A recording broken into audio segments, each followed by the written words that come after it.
Today I got a special guest in here with me, Skit Fury. You. What's good with you? I'm doing well, man. How you doing? I'm good. How you feeling? Hey, man, I'm doing great, man. It's New Year.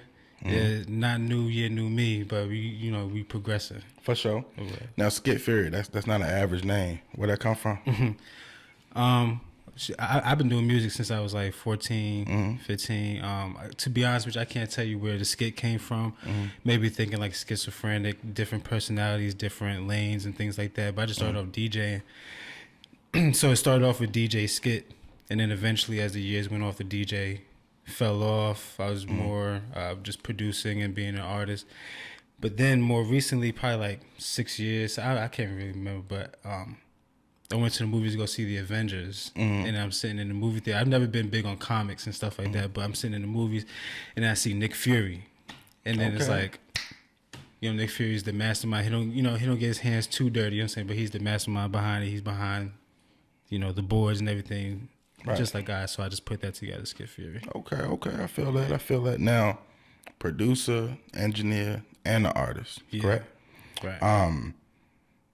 How was the music game like coming up? First, like where you from? Let's touch on where you from.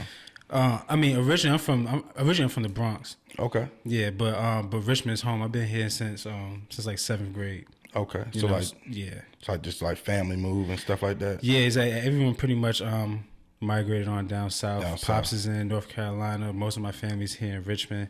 So this is where I've been for the longest. Okay.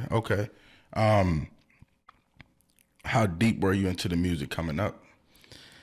I feel like I've always been one that I wanted to always entertain. So the earliest thing I can remember is performing. When I remember when I was little, I always wanted to be Michael Jackson. You know what I'm saying? My pops had the hat. He would have me and my brother get up and perform. I'm throwing his expensive hat all over the house and stuff like that. You know what I'm saying? But it was always that. And as I got older and then I moved here, my pops got me into DJing. Okay. And then but that was like with the turntables with the record. That was like before the cusp, before like the digital age and stuff like that. So I had to learn how to record on cassette tapes, reel to reels and stuff like that, just to be creative and think. Even in high school, you know what I'm saying, like having a microphone from the ceiling, recording to a tape deck, For sure. and then converting the tapes into CDs so I can pass them out and stuff like that. So I've been doing it for quite some time. Okay. Now, dealing with the records, did that kind of I guess like reel you into doing the producing, or do you feel like? Yeah. I mean, part of it, again, like I said, it was a heavy focus in DJing, but come high school, you know what I'm saying, now we start rapping and stuff like that. Right. And I'm the only one in the crew with some kind of tech savviness to me. So that's on the I need to get a computer because we can't keep using these tapes and everything, you know what I'm saying? So I got to get a computer and I got to learn how to, it started off with Cakewalk and then Sonar, and I got to figure out, FL Studio, then eventually went to Pro Tools, and it just, as the years, it was just like a learning experience. I never went to school for it, you know what I'm saying? But it was just a constant learning experience since I was like 14, 15. Okay. At what point did you start laying records yourself, like vocally? Shoot, around the same time, I would say definitely high school, like sophomore, junior year. Right. Okay. Was when I really started to try to like assemble a crew, and I'm rapping and I'm producing for them, and I'm the main engineer and everything like that. And then of course, once high school ended, I went to Virginia State. Okay. So moved from Richmond to Petersburg, and I pretty much carried that with me. And it slowly but surely became I'm that person on campus that people go to record. Okay. Now, what point did Hitzville come in? Hitzville is a product that came up recently. Like I said, I've been doing it since I was 15, so I've had many groups and many people that believe in what I do and stuff like that. This one is the most official one that's coming to fruition. The idea of Hitzville came from, like I said, I always wanted to be Michael, so thinking about Motown and you think about Hitzville, USA. And there was a documentary on Hitzville where they talked about pretty much the model of it was pretty much made after the Ford company, where it's pretty much an assembly line. So you get with artists and you work with them, and by the time they're done, you're not a star, but you know how things should work. You know how the studio works. You know what I'm saying. You know what your sound is. You know what your sound should be. You know what you should sound like. Because when I'm in the studio, I'm very empathetic to people, and you know it's like a service industry kind of. So Hitzville has been a product of that, and like I said, that's been like the past 5 years we've been running the studio. Okay, cool, man. Now, who inspires you? Like, who inspires Skit? Whether it's, I mean, it could be personal, it could be in the music industry, producer, artist. Yeah, I mean, as far as like my first influence from like when it comes to creating music was Kanye. Hindsight was Kanye, and I kind of can resonate with it because even still now I know I'm great at what I do, you know. But I can understand the difficulties he had, where it's like you want to be an artist, but everyone looks at you like a producer. And that's only because people look at you from what they can get from you. They can't get anything out of you being an artist. But if you got them good beats, you know how to work the boards like I do, that's what they're going to gravitate, you know what I'm saying, to more. So I looked up to Kanye in that aspect for producing. And hindsight, when I look back on those beats, I'm like, I can remake those beats. Those beats weren't even that fire back then. You know what I'm saying? But that was the starting inspiration that I got. As far as now, to be honest with you, inspirational wise, I just look from within, to be honest, because a lot of music is kind of watered down. It's real different, you know. And I'm hard to impress sometimes. Okay. You know what I'm saying? So when I look for that, I know what I like when I hear it. I know what I like when I gravitate to it. But as far as inspiration, I look from within, and then I'm always trying to look at what a problem is and trying to solve it. Okay. So that's where that comes from. Okay. Now, being a part of, you know, the bass part of what comes from a record, you know, you produce, you do the engineering. What are some things you feel it takes to make a great record? To make a great record, to be honest, it really just takes, you have to know what you're talking about. I feel like music is really transparent. Sometimes people can pick up when you don't know what you're talking about. Right. That's why I allow a lot of stuff when it comes like to like the street shit and talking and stuff like that. The streets resonate with it because they've been there and they understand. You can say something in a detail that it's not even a punchline or anything like that, but they know, damn, that's what he's talking about, and I know what he's talking about. But that's what music all the way across. You know, you can be going through a heartbreak and you can hear, matter of fact, you can be dealing with a chick right from January, you know what I'm saying, hear a song, and then y'all go through something in June. By August, you understand the song completely different. It's because that artist knew what they were talking about, so now you resonate with it. And that's all people really want when they listen to music, is just to be able to relate to something. Okay. Now, to deliver that record, you know, you have to have a precise artist. What are some things that you feel makes a great artist? What makes a great artist, especially me being an engineer, I look at what I need, because I could take a lot of things and make it great. You know, if it's not good at all, I can make it sound really, really good. But the least of what I need is just a little bit of confidence. If you have a little bit of confidence, I can take that and I can skyrocket it. No question about it. Okay. I recently wrote a song for a young lady, actually, and it was her first time in the studio. She had never written anything. It was actually a gift to her for Christmas to get into the studio. She always wanted to get into the studio.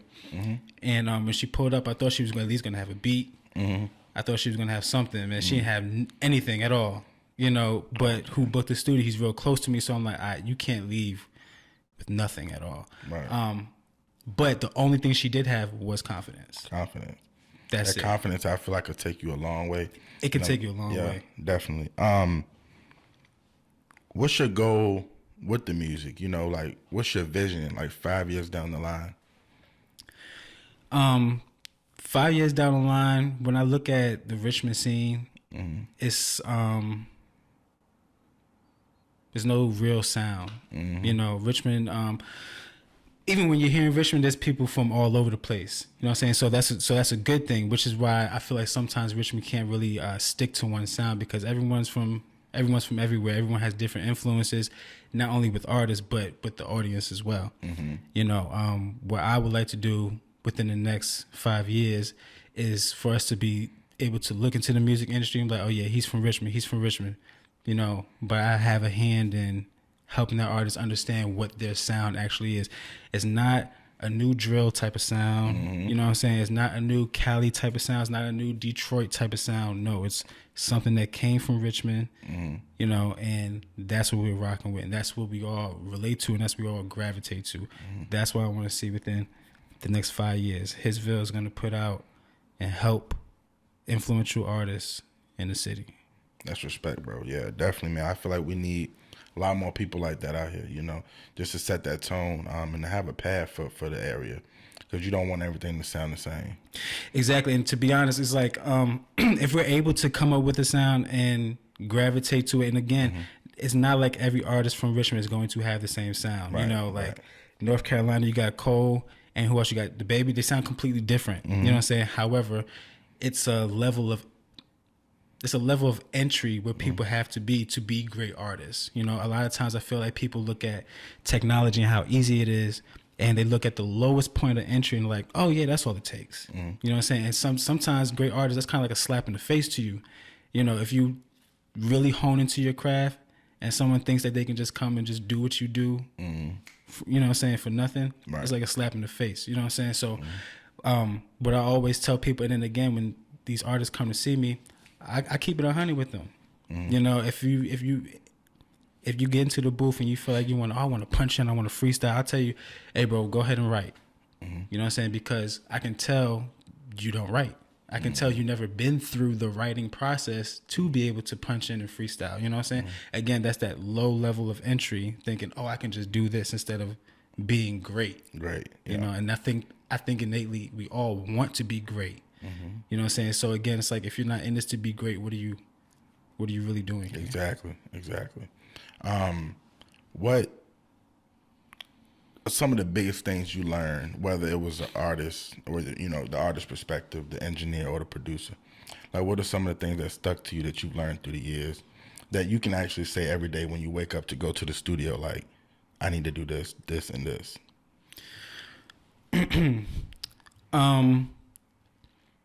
Anytime as an artist, you got to be prepared. Some people can get into the booth and just get inspired and go at it, but for the large majority, we all got to be prepared. So whether I'm an artist, I have my own studio, but I'm not getting in there freestyling because I know that's not my strong point. You know, so I'll be prepared for that.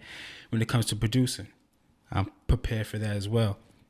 Somebody says they want to beat, there's questions you got to ask. You know what I'm saying? It's all about being prepared just so things can go smoothly. People are coming to you to pay for a service. You know what I'm saying? You want to make sure everything goes smoothly. So whether it's being an artist, engineer, producer, even, you know, coming here and speaking with you, it's all about being prepared. You know, because you don't ever want to get caught out there, and and of course those can be learning lessons. You know what I'm saying? But you always want to be prepared, and that's why I'm saying to all the artists, you know, like I said, that come in and want to freestyle and stuff like that, I tell them, hey bro, be prepared, because you'll book 3 hours, do 3 songs, but even if you just took one song and booked 2 hours, you'll be way happier with that one song because you were prepared. You know what I'm saying? And we can really do something with that. You know what I'm saying? No, I can agree with that, especially being the artist that does both, punching and writing. Yeah, I feel like most of the time I'm more successful with the written work because I get more done, you know, in that time frame. So I definitely agree with you with that. If a label was to come to you, you know, and wanted to make a bigger situation out of what you got going on, like, what do you feel some things they need to bring to the table? I don't want to say the most generic thing and say it's all about the terms and if it, you know, make it make sense. But one of the biggest things is, you know, we have to be able to do what we do creatively. Right. You know, I don't want to be tied into X amount of dollars for X amount long. Because the thing about these big companies, they don't have that creative know how to do things. You know, they just look at what works and that's what they want to do. Yeah. You know what I'm saying? What we're doing in 2023, we may not be doing in 2025. You know what I'm saying? As long as we can keep expanding and doing what we do, and as long as you can just be the appendix to Hitzville, you know, that's cool. You know, that's but cool.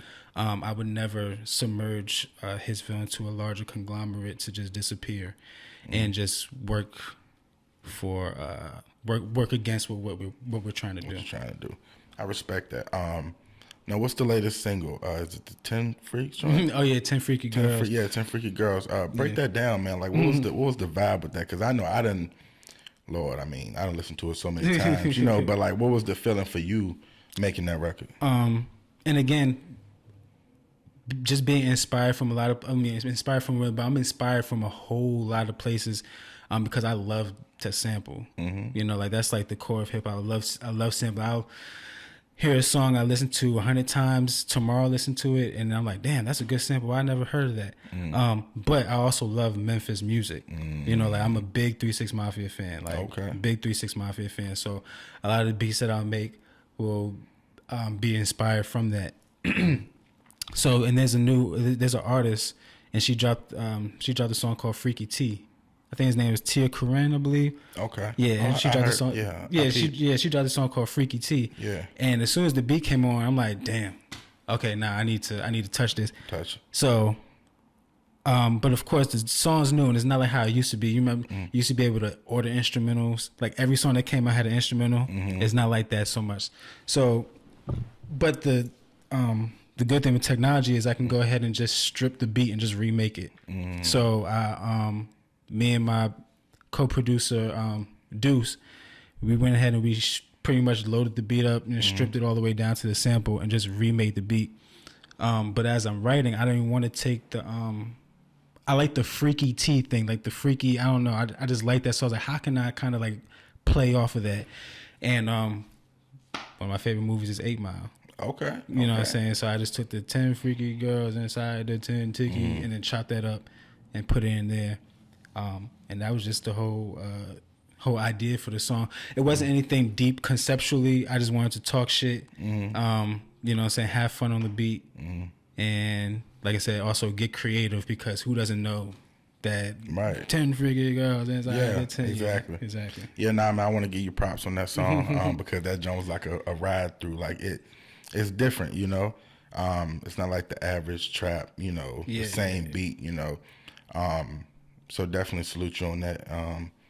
And before we go, you know, I want to thank you for coming through, rocking with me, and wish you the best with everything, man. Most like I said, you're a talented individual. I can see that. I can hear that. You know. And before we go, you know, let the people know where they can find you on social media. Yeah, most definitely. Anywhere. I'm mostly on Instagram, even on TikTok, because I'm trying to really be way more present with content this year. We have so many tools. We got to get to it. You know what I'm saying? So you can find me Skit_Fury on any platform. Make sure you also follow on Spotify, Apple Music as well too, because I'm not the type of artist to make big projects and stuff like that. I'm dropping all the time. You know, so it'll always be singles here, and then small projects, maybe collaborative efforts with people. But then also make sure you follow Hitzville. That's Hitzville with a Z, HITZVILLE _RVA, because we have a collective of artists that we do work with here in Richmond. And slowly but surely, man, people are coming to Hitzville. You know what I'm saying? I have people that come from many other studios all over the place, and they come to Hitzville and they feel at home. So the branch is definitely expanding, and we're making a lot more influence in Richmond. Okay. Yeah, you know, I'm glad you brought that to the light, because I didn't, you know, personally know what Hitzville was. I was put on to you from my family, from my cousin Jay. So I'm glad you brought that to the table. Now I know it's somewhere I can go in the area. Oh yeah, I'm telling you, I'm all about making the artist comfortable. You know what I'm saying? I feel like if you're comfortable, you can be your best self when you perform. You know, I just want to make it home for anybody who steps through the door. Definitely, man. Definitely. Yeah. Skit, once again, thank you, man. Until next time. Yes, sir. Appreciate you, brother, man. Already. Yes, sir. Spirit just to see where the keys to my Beamer. Need a 10 for the police. I can't see like Stevie Wonder. Hit them keys, I count that cheese. I need chips. The